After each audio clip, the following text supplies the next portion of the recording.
নহয় এতিয়া আমি জাতীয়তাবাদী মানুহ, জাতীয়তাবাদবিলাক পিয়'ৰ জাতীয়তাবাদী হ'ব লাগিব। মাওবাদী মানুহে জাতীয়তাবাদ কৰিলে নহ'ব, হয়নে নহয়? কথাবিলাক স্পষ্ট। আজি ৰাজনৈতিকভাৱে বিধ্বস্ত হৈ গৈছে কোন বদৰুদ্দিন আজমল, সেই বদৰুদ্দিন আজমল বিধ্বস্ত হ'ল, উজনিত আকৌ এজন নতুন আজমল ওলাইছে, ছদ্মবেশী এজন আজমল ওলাইছে। হা, এইটো আপোনালোকে গম পায়, এইটো অসমৰ জনগণে গম পায়। এতিয়া আকৌ মানহানি কেছ দিব, মোক কেছ খেলিব পইচা নাই, মই সেইকাৰণে নামটো নলওঁ। কিন্তু এতিয়া উজনি অসম বাংলাদেশ কৰিবলৈ মই নিদিওঁ, বিল 80 থানা অসমে নিদিয়ে, এইটো স্পষ্ট কথা।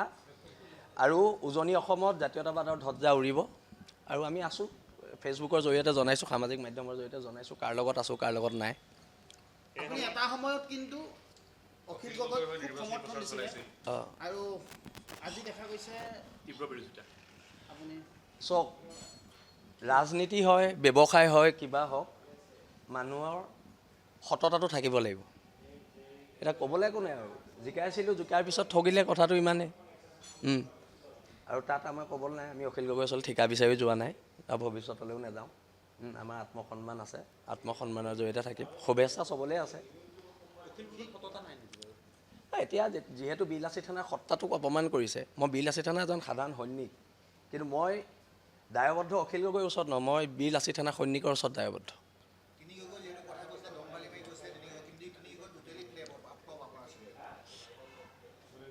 আপাৰ আছামত উজনি অসমৰ মানুহে চাই আছে কোনে কোন জেগাত গৈ, যদি নিজৰ মানুহখিনিৰ মাজত মানুহৰ গ্ৰহণযোগ্যতা নাথাকে, যদি বাংলাদেশী মূলৰ মানুহখিনিৰ মাজত গৈ ৰাতি 12টা বজাত জয় অসম চিঞৰি থাকে, তেতিয়া অসমৰ জনগণে, উজনি অসমৰ খিলঞ্জীয়া জনগণে সেইটো কেতিয়াও বিশ্বাসত নলয়।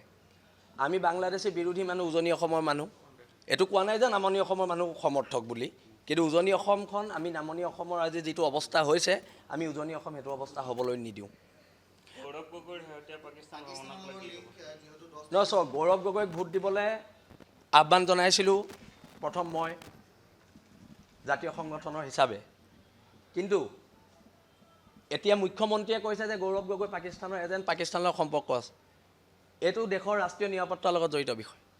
গৌৰৱ গগৈয়ে এখন সংবাদমেল দিয়ক আৰু কৈ দিয়ক তেওঁ পাকিস্তানলৈ যোৱা নাই বুলি। মোৰ বিশ্বাস তেওঁ নাই যোৱা। যদি নাই যোৱা তেওঁ কৈ দিলে হয় মই পাকিস্তানলৈ নাই যোৱা, কাহিনী শেষ তাত।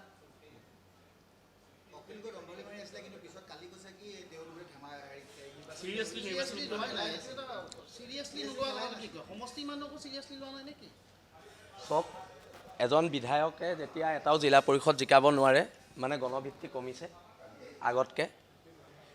এতিয়াও সময় আছে গণভিত্তি ঠিক কৰি লোৱাৰ। কিন্তু এটা কথা স্পষ্ট, শিৱসাগৰ মানুহ জাতীয়তাবাদী মানুহ, কিন্তু বাংলাদেশী পক্ষত যদি কোনোবা থাকে আৰু বাংলাদেশী মূলৰ মানুহকেইটাই জয় অসম ধ্বনি দিলে সিহঁতি জাতীয়তাবাদী হৈ যাব নেকি? আমাৰ প্ৰশ্ন তাত আছে। আজি বদৰুদ্দিন আজমলে যদি কয়, শিলাদিত্যই যদি কয় জয় অসম, কি তেওঁলোক খিলঞ্জীয়া হৈ যাব নেকি? এই কথাবিলাকত মানুহক আভুৰা বঢ়াব নোৱাৰে। আৰু বাংলাদেশী মূলৰ মানুহৰ বিৰুদ্ধে আমাৰ যিখন সংগ্ৰাম, সেইখন সংগ্ৰাম অব্যাহত থাকিব। এতিয়া মই আছোঁ নহয় লুইণ্ডাৰ লগত, চিন্তা কৰিব নালাগে। মই জাতীয়তাবাদী শক্তি লগ হোৱাটো বিচাৰোঁ। মই জাতীয়তাবাদী শক্তি লগ হোৱাটো বিচাৰোঁ, জাতীয়তাবাদৰ এখন চৰকাৰ হোৱাটো বিচাৰোঁ। গৌৰৱ গগৈৰ সাহস কিয় হোৱা নাই ক'বলৈ যে পাকিস্তান গৈছিলোঁ বা যোৱা নাই? নহয়, গৌৰৱ গগৈ মোৰ মতে নাই যোৱা, কিন্তু গৌৰৱ গগৈ কৈ দিব লাগে নাই যোৱা বুলি। কিন্তু যদি নকয় নাই যোৱা বুলি, অসমৰ মানুহে, ভাৰতৰ মানুহে সন্দেহৰ দৃষ্টিৰে চাব, সন্দেহৰ দৃষ্টিৰে চাইছে বৰ্তমান। সকলোৱেতো জয়ী কৰাইছিলে যোৰহাটৰ পৰা। নিশ্চয়কৈ যোৰহাটৰ মানুহ, শিৱসাগৰৰ মানুহ, যদি কোনোবা এজন সাংসদ পাকিস্তানৰ লগত ৰিলেটেড হয়, নিশ্চয়কৈ আমি ক্ষোভিত হ'ম। হা?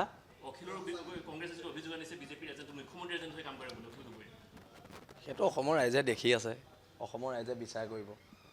আমি এই বৰ্তমান অৰাজনৈতিক স্থিতিত আছোঁ, আৰু এইটো অসমৰ ৰাইজে দেখি আছে নহয় কোন কাৰ এজেণ্ট।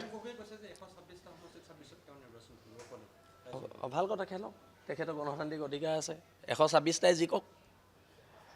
আমি স্পষ্ট কথা কৈ দিছোঁ, আমি জাতীয়তাবাদী মানুহ, আমি হিন্দু মুছলমান এইবোৰ কথা ক'ব নোৱাৰোঁ, কিন্তু আমি বাংলাদেশীৰ কথা ক'ব পাৰিম, সি হিন্দু হওক, সি মুছলমান হওক। যিবিলাক সন্দেহযুক্ত অঞ্চলত গৈ কিছুমান জাতীয়তাবাদী মানুহে মিটিং মাৰিছে, আৰু সন্দেহযুক্ত মানুহখিনিয়ে যদি জয় অসম কয়, তেন্তে আমাৰ অসমীয়া জাতিৰ অস্তিত্ব ক'ত থাকিব? আমাৰ খিলঞ্জীয়া ভূমিপুত্ৰ মানুহৰ অস্তিত্ব ক'ত থাকিব? আমাৰ যুঁজখন কাৰ 855 ল'ৰা কাৰ কাৰণে শ্বহীদ হৈছিলে? বাংলাদেশীখিনি খেদিবলৈ শ্বহীদ হৈছিল। আৰু সেই 855জন শ্বহীদক অপমান কৰি কেৱল মাত্ৰ ভোটৰ স্বাৰ্থত বাংলাদেশী মূলৰ মানুহখিনিৰ লগত মিলি জয় অসম চিঞৰি থাকিলে উজনি অসমৰ মানুহে গ্ৰহণ নকৰে। আপোনালোকৰ সাংসদগৰাকীৰ সন্তান দুগৰাকীও অসমীয়া নহয় বা ভাৰতীয় নহয়। সেইটো মই শুনিছোঁ যে তেওঁলোকে ভাৰতীয় নাগৰিকত্ব গ্ৰহণ কৰা নাই। আৰু যদি ভাৰতীয় নাগৰিকত্ব গ্ৰহণ কৰা নাই, এজন সাংসদৰ পুত্ৰই বা ল'ৰা ছোৱালীয়ে, এইটো দেশৰ কাৰণে দুৰ্ভাগ্যজনক কথা। পঞ্চায়ত নিৰ্বাচনত গৌৰৱ গগৈ উঠেকেচা খোৱাৰ কাৰণটো কি বুলি ভাবে আপুনি? চক গ্ৰাউণ্ড লেভেলত মানুহখিনিৰ লগত তেওঁলোকৰ টাচত নাই। কেৱল মাত্ৰ মিডিয়া ওলাই থাকিলে, যদি মানুহখিনিক গৈ যদি লগ নকৰে, গ্ৰাউণ্ডত যিখিনি মানুহে জিকালে সেই মানুহখিনিক যদি এবাৰো এটা ধন্যবাদ নজনায়, নিশ্চয়কৈ মানুহ ক্ষোভিত হ'ব। গৌৰৱ গগৈৰ প্ৰতি আস্থা কমিছে নেকি মানুহৰ? চক ৰিজাল্টেতো দেখুৱাইছে যে ৰাস্তা কমিছে বুলি, ৰিজাল্টে সেইটোৱে দেখুৱাইছে। লুৰিণজ্যোতি গগৈক আপুনি কেনেকৈ সহায় কৰিব এতিয়া? চাওঁচোন কেনেকৈ কৰিব পাৰি, আমি ৰণনীতি প্ৰস্তুত কৰিব লাগিব। এইটো কথা এতিয়াই যুদ্ধৰ ৰণনীতি আগতে কৈ দিয়া নাযায়, তথাপিতো আমি পাতিম। মই কিন্তু লুৰিণদাৰ লগত বহিম, সম্ভৱ কৰিম আৰু সম্ভৱ ৰাজনীতিত আহিম। তাৰ আগতে বিল আছি থানা সৈনিকসকলৰ লগত মই কথা বতৰা পাতি লওঁ। আঞ্চলিক দলৰ পৰা লুৰিণদাৰ লগত থাকিল নেকি? হ'ব লাগিব, আপুনি জাতীয়তাবাদী মানুহ। মই কেতিয়াও ৰাষ্ট্ৰীয়তাবাদী ৰাজনীতি নকৰোঁ। যদি কৰোঁ জাতীয়তাবাদী কৰিম, আৰু যদি নকৰোঁ নকৰোঁ। জাতীয়তাবাদ বুলি ক'লে অগপও আছে। নহয়, অগপৰ নহ'ব, মই অগপ কৰিব নোৱাৰোঁ এতিয়া। এতিয়া আপোনাৰ দৃষ্টিত কোনটো দল আছে? চাওঁ কি হয়, এইটো কথা বতৰা পাতি ল'ব লাগিব চবৰে লগত। আপুনি মোক ইমানকৈ সুধিছে, মুখৰ পৰা ওলাই যাব এতিয়া। লুৰিণদাৰ লগতে আছে নেকি আপোনাৰ? চাওঁচোন সেইখিনি কথাই। নিশ্চয় যদি ৰাজনৈতিক জইন কৰোঁ, প্ৰতিদ্বন্দ্বিতা কৰিম।